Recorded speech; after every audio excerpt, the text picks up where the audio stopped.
My name is Emily. Lately, because of static electricity, my hair constantly sticks to my face, making me look like the protagonist of a horror movie like The Ring or The Grudge, and I really want to do something about it as a 38-year-old. I know it's because I'm always wearing fleece material or something like that. But it's gotten so cold all of a sudden. I feel like I'm dressed like an Eskimo. Today, I want to share a winter story of mine. I hope you'll listen. I had a childhood friend who grew up with me since I was 4 years old. Her name was Kathy. When I was 4, her family moved next door, and since our parents were the same age, we naturally became close as families. When she was young, Kathy was shy and quiet. However, as she entered the upper grades of elementary school, her reserved nature began to change. To be honest, even from my perspective as her friend, Kathy was remarkably cute. My mom even jokingly suggested to Kathy's mom, why not make her a child actress? When she was little, being called cute didn't boost her confidence. However, by the time they reached the upper grades of elementary school, children are already becoming quite the ladies. They start to understand how their cuteness can be a powerful tool. In fact, once the other girls realized how cute Kathy was, they gathered around her like an entourage. They started imitating her hairstyle and wearing the same hair ties, creating many a Kathy clones. In the class, she was as popular as a teen idol. As she was showered with attention, Kathy gradually became more spoiled. When playing with others, she would get very grumpy if she wasn't the center of attention, and would sometimes be slightly mean to her friends. Looking back now, I realize it wasn't unusual for kids to act like that, but at the time, it was a bit of a hassle. When we got to middle school, Kathy became even more beautiful. She grew taller, and her school uniform looked dazzling on her, as if she was the only one wearing a different one. On the other hand, I was short and my uniform seemed to be wearing me rather than the other way around. Naturally, she became part of the cute girls group, and was at the top of the class hierarchy. Around this time, boys who used to mock the Kathy clones started sweetly calling out to her. Everyone was becoming aware of their own boy and girl asides. She rode that wave perfectly and became known as Glamour Queen. Why Glamour Queen, you ask? Because after school, she was always getting confessions of love in the backyard. She was seen so often that she eventually got a nickname because of it. Her spoiled behavior escalated along with her popularity. She would look down on students who didn't seem popular, and laugh at them behind their backs. Well, almost all the top caste students had that vibe, but Kathy was particularly proactive about it. Back then, there was a weird notion that the more noticeable you are, the cooler it is to look down on others. As for me, I was more into comics and games than fashion or the opposite sex, so I lived a very different life from Kathy, along with friends who shared my interests. However, Kathy never looked down on or treated me poorly. No matter how small or nerdy I was, she would come to me with her romantic troubles, saying, "Emily, listen to this," without any hesitation. She didn't look down on my friends either. So, while I did think her behavior towards others was awful, I never came to dislike Kathy herself.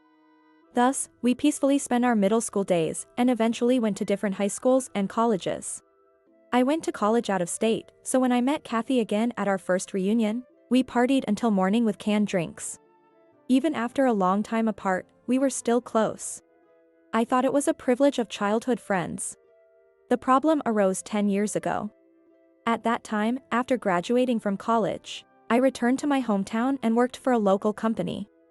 I introduced my boyfriend, John, a doctor I met through an acquaintance, to my parents to get their approval for us living together.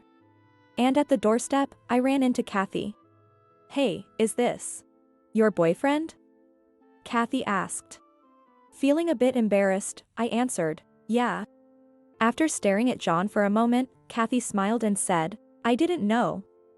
You have to introduce him to me next time," and walked away. That night, she contacted me for the first time in a while, and I ended up actually introducing her to John. Since John and I were living together with marriage in mind, I thought it would be good to introduce him to my childhood friend. So, I immediately arranged for John and Kathy to meet. A few days later, the three of us met at a cafe. When John stepped away from the table, Kathy suddenly said, "Oh no." "What?" What's wrong? I asked, puzzled. Kathy then said, I think I might have fallen for John. I thought she was joking, but Kathy was gazing at John with such dreamy eyes that I wouldn't have been surprised if hearts were floating around her. She laughed it off, saying, Don't worry, I won't steal anyone's boyfriend. It's just like having a crush on an idol. But I was so uneasy that I didn't leave the table for the rest of the time. I thought that if I left them alone, who knows what might happen. A while after that introduction, I saw Kathy and John walking arm in arm in the city. Neither John nor Kathy had mentioned they were going out together. Was he cheating on me? Or maybe they were planning a surprise for me. I swung between the worst-case scenario and hopeful thinking, as I found myself sprinting to catch up with them. Gasping for breath, all I could manage to say when I caught up to them was, Why are you two together? I remember the startled looks from people around us. We got caught, Kathy said with a tongue-in-cheek smile, while John turned pale. When I confronted them, they admitted it was their first date. Apparently, Kathy had asked John for his contact information when I went to the bathroom during that introduction. It was just before I heard, I might have fallen for you, after arriving at the store. Kathy, who fell in love with John almost at first sight, got his contact information by saying, Let's just be friends for now, and grew to like him more as they talked. John also responded with, If you have any worries, feel free to talk to me, and they exchanged contact information. He planned to ask her how to propose in a way that would make me happy. However, Kathy was after John, and it didn't turn into a genuine consultation. Gradually, she made her moves. Kathy was really cute, after all. If she confessed her feelings, John wouldn't be entirely indifferent. And so, John fell right into Kathy's trap. John begged for my forgiveness, saying, It was the first and last mistake, I won't do it again, but I couldn't forgive him. Even if it was just a date. Meanwhile, Kathy whispered to John, Why don't you just stay with me? An important childhood friend and a beloved partner I was considering marriage with. After being so deeply betrayed, I didn't want to see either of them. I decided to cut ties with Kathy and break up with John, right then and there. About 9 months later, I got an invitation from a junior high school classmate. We're having a reunion for our sophomore class. I was in a different class from Kathy in sophomore year. I thought I could enjoy it and decided to go, but on the day, I was stunned. The class clown had invited Kathy, who was from another class, saying, I called our glamour queen, Kathy. The students who were in the same activity as Kathy, or in the same class in freshman or senior year were thrilled to see this rare guest, but I couldn't be happy at all. Despite that, everyone around me said, Hey, it's the old childhood friend duo. Sit next to each other. And put our seats together. Well, they didn't know the whole story, so I couldn't blame them. Honestly, I wanted to say, I cut ties with her because she stole my boyfriend, so please keep her away from me. But I didn't want to ruin the fun reunion for those who didn't know. In the end, I spent the reunion I had been looking forward to with a sour face, sitting next to the Kathy I despised. So, Emily, what do you do for work now? Me? I work as an office clerk at a local company. Really? Didn't you go to college in New York? Wouldn't you have made more money if you worked there? Well, yeah, but I'm an only child, so I decided to stay close to my parents for their care.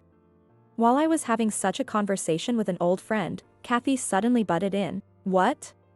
So that's why you still dress so shabby even after working for years? No wonder you look poor. It's no surprise that a vein bulged on my temple at Kathy's snide comment, acting as if nothing had happened despite our fallout. My old friend turned pale, looking at Kathy as if to say, That's so out of line. Of course, I ignored her. Sensing the tense atmosphere, my old friend quickly changed the subject. So, Kathy, what are you up to these days? Me? I work in sales at a local company, but I'm making pretty good money. My boyfriend said we'll get married soon, so my future is secure. Wow, you have a boyfriend? What does he do? Do you have any pictures? My old friend, unaware of the situation, took an interest in Kathy's words. While they couldn't know any better. It was an unbearable topic for me, despite having moved on. Kathy, knowing this, gleefully said, "Oh, really?" and showed the photo stored on her phone to my old friend. "Wow, as expected of Kathy. Your boyfriend is handsome. What does he do?" "Thanks. He's a doctor. His annual income is over $100,000, so I'll probably quit my job when we get married." "That's amazing.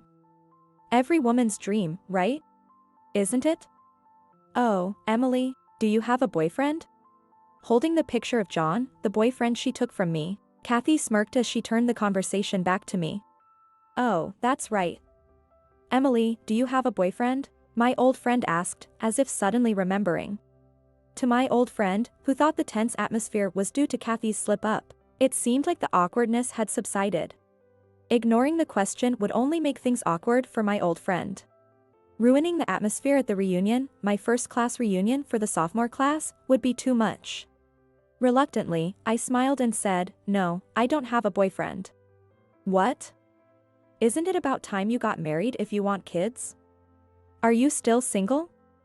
Kathy eagerly jumped in. My old friend turned pale again. "Too bad, being both poor and single." "Oh, I'm so glad I caught a boyfriend with an annual income of over $100,000. Hearing stories like this makes me realize how lucky and happy I am." "Oh, really? So I'm unlucky and miserable, huh?" Judging by her smug and condescending attitude, she really doesn't know anything. I wanted to say, "That guy is." But I swallowed my words. No, I'll keep quiet for her sake. Let her stay in her illusion of happiness. In the end, I went home from the reunion with all those words left unspoken. However, I wasn't jealous at all of Kathy's bragging, so I didn't feel frustrated. About 2 years later. To my surprise, Kathy suddenly showed up at my parents' house. "What do you want?" I asked. "Give me my money back." Kathy screamed furiously. I had never borrowed money from Kathy, so I had no idea what she was talking about. What on earth was going on? "Wait a minute. What money? I don't remember borrowing any money from you. Don't play dumb. It's the $600,000 you took from John." "Huh? Took money from John? Me?" I had no idea what she was talking about.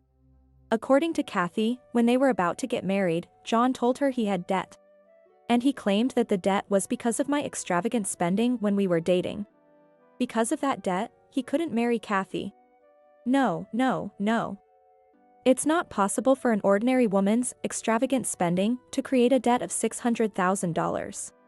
If I had been spending enough to put someone in debt, I'd be decked out in brand name clothes by now. Ah, I see.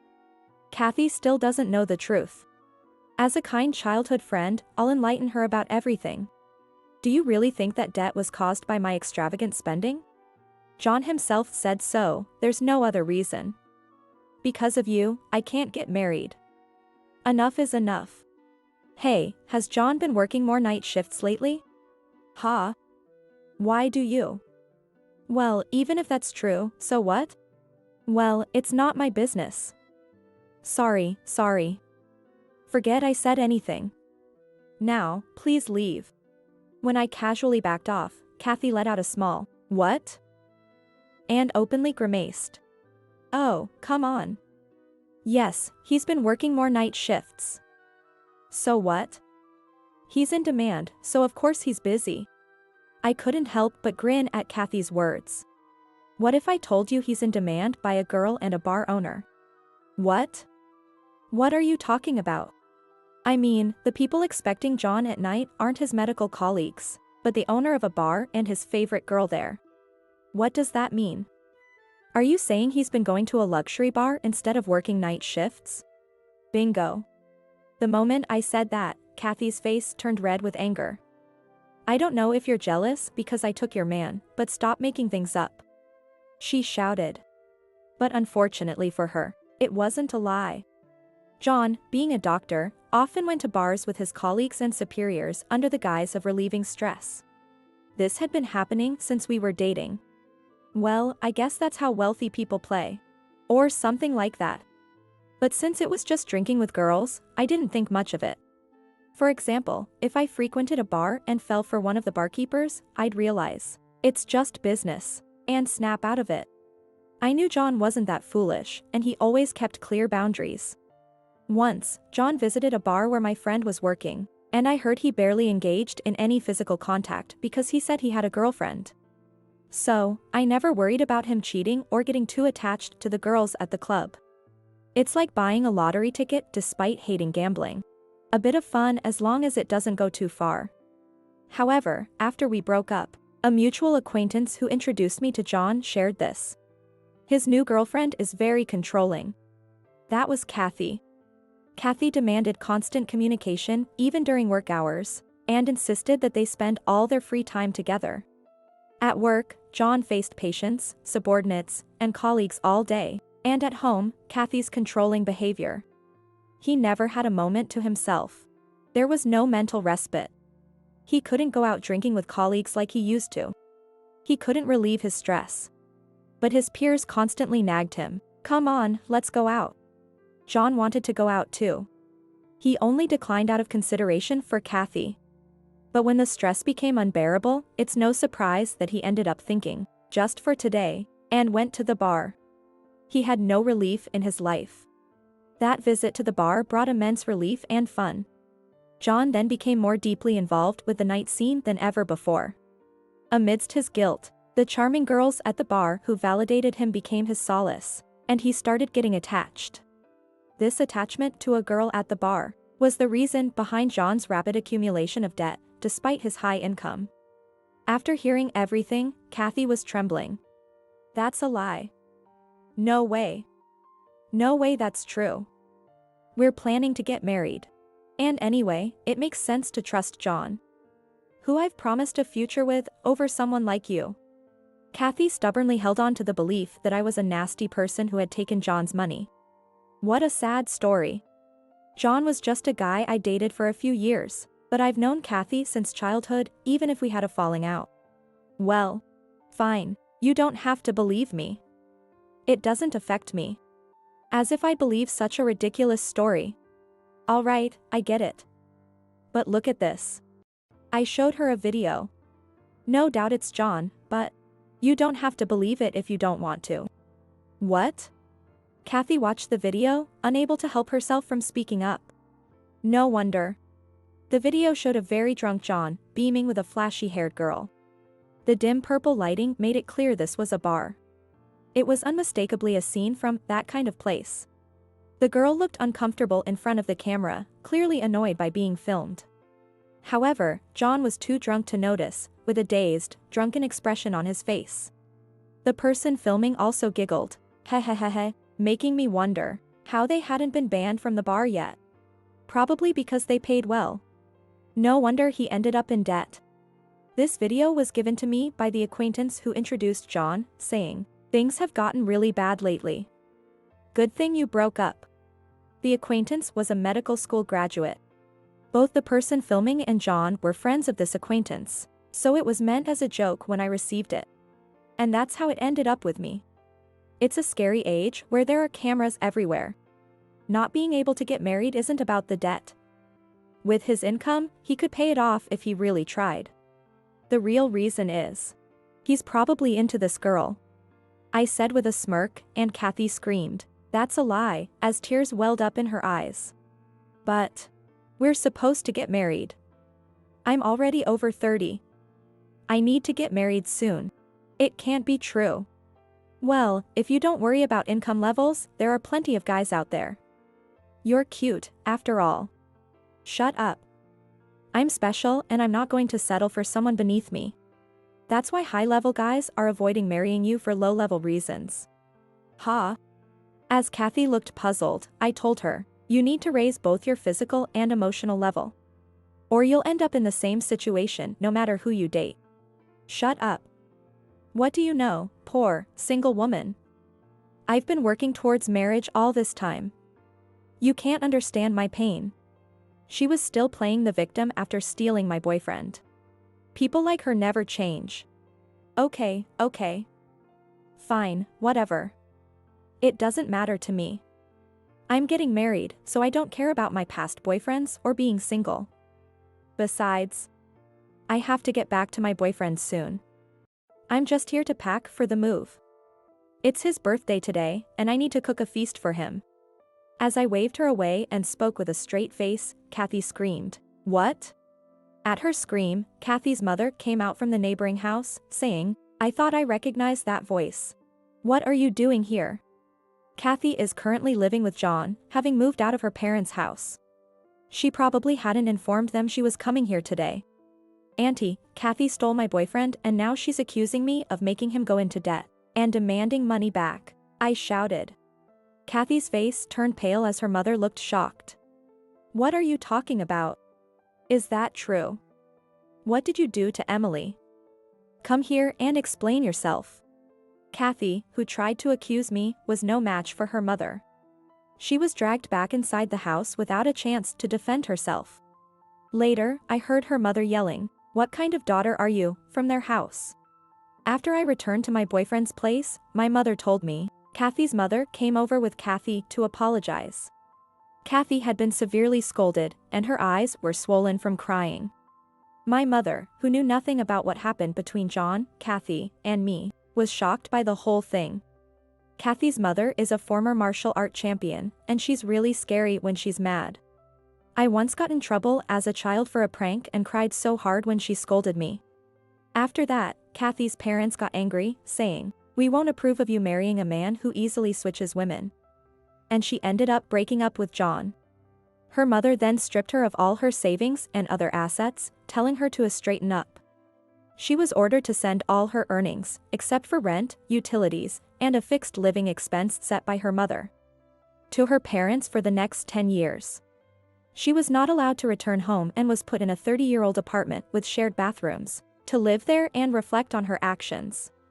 A mutual friend who happened to see Kathy said, Kathy, who used to be so cute, now has dark circles under her eyes and looks like a different person. Her mother checks on her regularly, so she can't do anything bad. In such a situation, no matter how cute Kathy is, romance is out of the question. By taking my boyfriend, she had also distanced herself from new relationships. Meanwhile, I got married to my new boyfriend as planned and had a son. He comes home covered in mud every day, and cleaning the entryway makes me cry, but I'm delighted by his daily growth. I can't say I never think about what life would have been like if I married John, but I'm glad I chose this life. Being a doctor's wife would mean frequent home parties and a rigid lifestyle. Now, as the wife of an ordinary office worker, I find that a normal life suits me and is very comforting. I've realized that being ordinary is also quite challenging as an adult. I hope that my family can continue living a normal life. That's my prayer.